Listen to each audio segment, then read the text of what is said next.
Once a year I get an instrument back from somebody who really enjoyed the instrument, and they kicked it or it fall down. But sometimes so many pieces are missing, I decide to use a different technique, Japanese technique.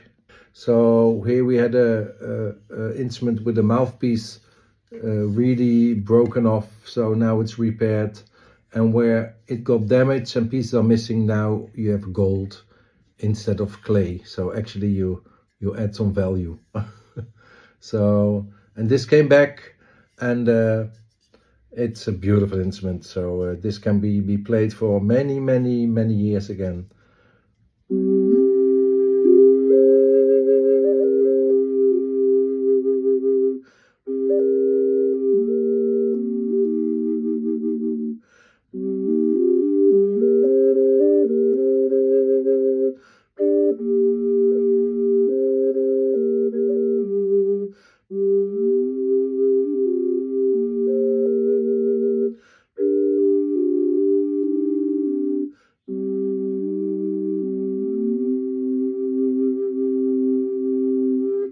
So that's how we repair our instruments.